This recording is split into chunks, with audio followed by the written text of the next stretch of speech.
નમસ્કાર, કલમ યુઝ સમાચારની સાથે હું છું આપની સાથે પાયલ બામભણિયા।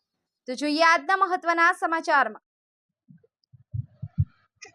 છોટાઉદેપુર જિલ્લાના બોડેલી ખાતે બિરસા મુંડાની જન્મ જયંતિ નિમિત્તે બોડેલીના ગોપેશ્વર મંદિરથી અલીપુરા 4 રસ્તા સુધી ખૂબ જ મોટી સંખ્યામાં રેલીમાં જોડાઈને બાબા સાહેબ આંબેડકર પ્રતિમાનું અલીપુરા 4 રસ્તા પાસે લોકાર્પણ કરવામાં આવ્યું, જેમાં ઉપસ્થિત અલીપુરા જૂથ ગ્રામ પંચાયતના સરપંચ ગંગાબેન રાઠવા, વિઠ્ઠલભાઈ રાઠવા, ડેપ્યુટી સરપંચ સત્યાભાઈ તેમજ આજુબાજુથી પધારેલા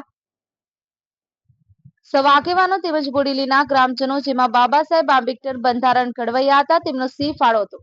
બિરસા મુંડાની પુણ્યતિથિ નિમિત્તે સાથે દેશ માટે બલિદાન આપનાર બિરસા મુંડા અને બાબા આંબેડકર બંધારણના ઘડવૈયા જળ, જંગલ અને જમીનનો નારો આપ્યો। હંમેશા રહો નિજધામમાં, માતૃભૂમિ પર સ્વરાજ હોય, બિરસાનો સંદેશ 15 નવેમ્બર 2024 આદિવાસી ગૌરવ દિવસ પર આજથી શરૂ થઈ રહ્યો છે। ધરતી આંબા ભગવાન બિરસા મુંડાનો 150મું જન્મ જયંતિ વર્ષ ભગવાન બિરસા મુંડાની જન્મ જયંતિને આદિવાસી ગૌરવ દિવસ તરીકે જાહેર કરવામાં આવી।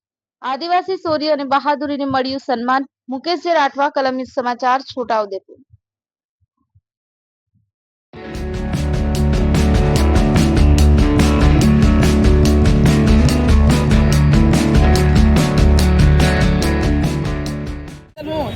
ખૂબ ખૂબ આભાર વ્યક્ત કરું છું।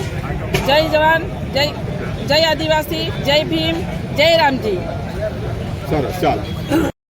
ઉત્સાહમાં રેલીમાં ભાગ લીધો અને સમગ્ર સમાજ એક છે એવો એક પરચો બતાવવામાં આવ્યો અને ભીમરાવ બાબા સાહેબ આંબેડકરની પ્રતિમામાં જે લોકોએ સહકાર આપ્યો એ તમામ લોકોનો અમે આજે આભાર માનીએ છીએ। ઓકે।